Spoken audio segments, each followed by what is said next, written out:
Hello friends, good morning. আজকে আবারও একটি নতুন ভিডিওর সাথে তোমাদের সকলকে ওয়েলকাম জানাই। তো সকাল সকাল দেখো আমি কি শাক সেদ্ধ করছি বলো তো। এটা হলো কাটাকুলপো শাক। তো আমাকে সাব সেন্টারের দিদিরা বলেছে শাকটা সেদ্ধ করে খেতে, তো তাই আর কি আজকে আমি ওই শাকটা সেদ্ধ করছি।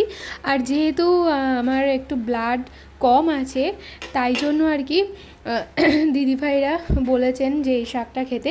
আর দেখো সত্যি যেন ব্লাডের মতো দেখতে, দেখো শাকটা সেদ্ধ করার পর একদমই ব্লাডের মতো লাগছে। আর তোমরা আমাকে কমেন্টে জানিও যে এই কাটাকুলপো শাকের রস খেলে সত্যিই কি হিমোগ্লোবিনের পরিমাণ ঠিক হয়। তো যাই হোক, আজকে ভিডিওটা আমি সকাল থেকেই স্টার্টিং করেছি, আর কেউ কিন্তু স্কিপ করো না, কমপ্লিট ভিডিওটি দেখবে। আর আজকে যে রুটিনটা তোমরা দেখবে সেটা আমার 2 সপ্তাহ আগে এমনটাই রুটিনটা ছিল, আর এখন করে একটু চেঞ্জ হয়েছে রুটিনটা। তো সকালবেলা আমি প্রায় সময় কুলপো শাকের রসটা আমি খেতাম সিদ্ধ করে উঠেই মাত্র ঘুম থেকে, মানে উঠে মাত্র আমি রান্নাঘরে গিয়ে ওটা সিদ্ধ বসিয়ে দিতাম। পরপর কোনো দিন 2 দিন খেতাম, আবার মাঝখানে 2 দিন অফ দিতাম, আবার একদিন খেতাম, আবারও একদিন অফ দিতাম। তো এইভাবে কুলপো শাকের রসটা আমি খেতাম। আবার কোনো দিন সকালে উঠে আমি ডাবের জল খেতাম মাঝে মধ্যে। আবার সকালবেলা আমি বেশিরভাগ মিছরি আর মেথি মৌরির জলটা খেতে ভালোবাসতাম। ও হ্যাঁ, আরও একটা প্রশ্ন রইল তোমাদের কাছে, এই সময় নাকি মেথি ভেজানো জলটা খাওয়া উচিত নয়, তো আর খেলে কি হয় এটা একটু তোমরা যদি জানো তাহলে আমাকে জানালে খুব ভালো হয়। তো তোমাদের উত্তরের অপেক্ষায় আমি থাকবো। তো এখন বাজে প্রায় 5:45 বাজে, এখনও 6টা বাজেনি। আর আমি কয়েকদিন আগে পর্যন্ত আমার খুব তাড়াতাড়ি ঘুম ভেঙে যেত, ঘুম হতো না রাত্রে 4:30 5টা, কোনো দিন 5:30টায় ঘুম থেকে উঠে যেতাম। আর সকাল সকাল উঠে বাড়ির কাজ করতে আমার খুবই ভালো লাগে, কিন্তু দেখলাম যে বেলার দিকে শরীরটা খুবই খারাপ লাগে, কারণ ডক্টর আমাকে বলে দিয়েছেন যে দিনে 2 ঘন্টা আর রাত্রে 8 ঘন্টা ঘুমানোর জন্য। কিন্তু আমার রাত্রে 8 ঘন্টা তো দূর, আমার 5 ঘন্টা 5.5 ঘন্টা, কোনো দিন 6 ঘন্টা করে হতো। উপরন্তু দিনের যে 2 ঘন্টা ঘুমটাও আমি ঘুমাতে পারতাম না, দিনের বেলা ঘুম আসতো না। তো তাই আর কি এই কয়েকদিন যাবৎ হলো আমি এত সকালে ওঠা বন্ধ করে দিয়েছি। এখন 6টা 6:30 বা 7টায় উঠি। তো আমি রান্নাঘরটা পরিষ্কার করার পর একটু ভাত বসিয়ে দিয়েছি। আর দেখবে যে একা থাকে তার কিন্তু অন্য কিছু করে খেতে ভালো লাগে না আলাদাভাবে। তো তাই আর কি শর্টকাট রাস্তা, চালটা ধুয়ে আমি বসিয়ে দিলাম একটু সিদ্ধ ভাত। তো ভারী খাবার হিসেবে আমি মাঝে মধ্যে সিদ্ধ ভাত খাই, প্রতিদিন কিন্তু খাই না। তো ভাতটা ওদিকে সিদ্ধ হচ্ছে আর এদিকে আমি ড্রাই ফ্রুটগুলো খেতে আসলাম। আর ড্রাই ফ্রুটগুলো আর খেতে ভালো লাগে না বলে আমি রাত্রে করে ভেজাতে দিই না, কিন্তু আমার বরমশাই ও প্রতিদিন ভোরবেলা যাওয়ার সময় এই ড্রাই ফ্রুটগুলো ভিজিয়ে রেখে যাবে আর আমাকে বলবে খেতে। তো আরও অনেক কিছু আছে ড্রাই ফ্রুটগুলো, কিন্তু তার মধ্যে ওই 3 ধরনের ড্রাই ফ্রুট ও ভিজিয়ে রেখে যেত। তো যাই হোক, খাওয়ার পর এই যে ভাতটা আমার ফুটে গিয়েছে, তার মধ্যে আবার 40 মিনিটও কেটে গিয়েছে ড্রাই ফ্রুট খাওয়ার পর। তারপরে একটু হরলিক্স খেতে আসলাম।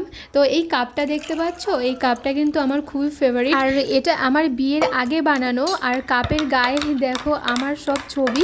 তো আমার একটা ওপো ফোন ছিল, তো সেই ফোনের তোলা কিছু ছবি দিয়ে আমি একটা স্টুডিওতে গিয়ে আমার এই কাপটা তৈরি করেছিলাম। তো এই কাপটা আমি আবার বিয়ের পর বাড়িতেও নিয়ে মানে শ্বশুরবাড়িতেও নিয়ে চলে এসেছি। আর তারপরে খাওয়ার পর, হরলিক্স খাওয়ার পর আমার ভাতটা কমপ্লিট হয়ে গেছে, ভাত রান্না। তো ভাতটা আমি ফ্যান ছাড়িয়ে আর রেখে দিয়েছি। তারপর আসলাম স্নান করতে। তো স্নান করার পর আমি আমার পার্লারে যে ঠাকুর থাকে, এটা তোমরা প্রায় সময় দেখতে পাও, আমি তো খুব একটা ব্লগ দিই না, তো তার মধ্যে টুকটাক তোমরা দেখেছো এই ঠাকুরগুলোকে। আমার শিব ঠাকুর আছে পার্লারে। তো লক্ষ্মী গণেশ আর আমার ভোলেনাথকে খেতে দিয়ে আমি চুলটা শুকিয়ে নিচ্ছি, মন্দিরে যাব, কারণ আজকে সকাল সকাল যাওয়া হয়নি, তাই একটু বেলায় যাব। আর এই যে একটু সবজিওয়ালা আসলে আমি একটু কলমি শাক আর থোড় নিয়েছি, কিন্তু এটা আজকে হবে না, এটা আমি ফ্রিজে রেখে দেবো অন্য দিন খাওয়ার জন্য। তারপরে যে রেডি হয়ে বড় সড়ো একটা টিপ পরে আমি মন্দিরে যাচ্ছি। আর তোমরা আমাকে কিন্তু কমেন্টে জানিও আমাকে বড় টিপ পরলে কেমন লাগে। তো এখন বাজে ঘড়িতে প্রায় 9টা 15।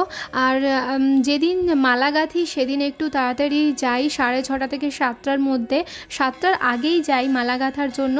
আর যেদিন মালা গাঁথি না, মনে হলো যে একটু বেলায় যাব, সকালবেলা একটু কাজ ছিল, তো তখন ওই 9:15 থেকে 20 বা 9:30টার মধ্যে আমি যাই। তোমাদের একটা মজার কথা বলি শোনো, আমি কয়েকদিন হলো ঠাকুরের প্রসাদের প্রতি একটু বেশি লোভ হয়েছিল।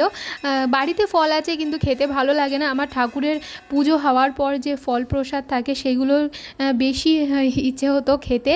তো মন্দিরে আমি পুজো দেখার পর আর প্রসাদ খাওয়ার পর বাড়িতে চলে আসার পথে আমি মাকে বললাম একটা এঁচড় পেড়ে দাও। ওই যে ছোট্ট কাঁঠালটা দেখতে পাচ্ছ, তো আমাদের গাছের কাঁঠাল কিন্তু এখনও পর্যন্ত ছোটোই আছে, মানে এটা 1 সপ্তাহ আগের ভিডিও কিন্তু।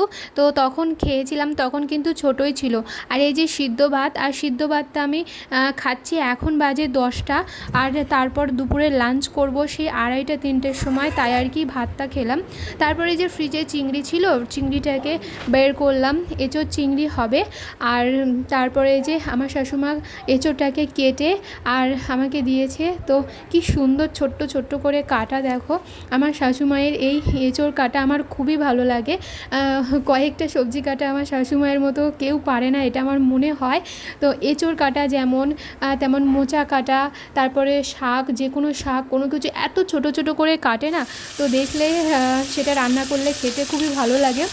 তো তারপরে এই যে আমি চিংড়িটাকে ভাজতে বসিয়ে দিয়েছি, তারপরে যে এঁচোড়টা আমি সিদ্ধ করে নিয়েছি, আর দেখো এঁচোড়টা এখনও দেখে খেতে ইচ্ছা করছে।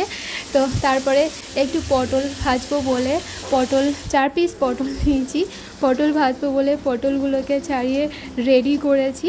তো আসলে কয়েকদিন আগে পর্যন্ত আমি রান্না করতে যেমন ভালো লাগতো, বাড়ির কাজও করতে ভালো লাগতো, কিন্তু এখন আর এত কিছু পারি না। এখন জাস্ট 1টা থেকে 2টো তরকারি, জোর 3টে হয়। তো এই যে দেখো এঁচোড় রান্নার রেডি। আর তারপরে যে পাকা আমটা নিয়ে একটু চাটনি করেছিলাম। আর তোমরা কে কে এখনও পর্যন্ত চাটনি খাচ্ছ আমাকে জানিও তো। আর তারপরে এই যে কড়াই ভাজাটাও কমপ্লিট, তারপরে ভাতটা রেডি করে আমার বড়বাবুর জন্য রেখে দিলাম, আর আমি খেয়ে নিয়েছিলাম। তো ওর জন্য থালাটা, খাবারের প্লেটটা সাজিয়ে আর রেখে দিই। ও যেহেতু 2:30-3টের সময় করে আসে, তো কখনো আমি খাই, ও আসলে আবার কখনো একটু তাড়াতাড়ি খেয়ে নিই, তাই আর কি।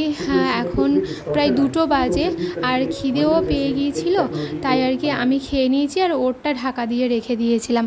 তারপর এখন এলো বিকালবেলা, তো একটু কয়েকটা ফল খেতে বসেছি, আর এখন বাজে 4:30। আর আজকে ভাগ্যবশত আমি একটু ঘুমিয়ে পড়েছিলাম, তাই আর কি ফলটা বিকালে খেতে ইচ্ছে হলো।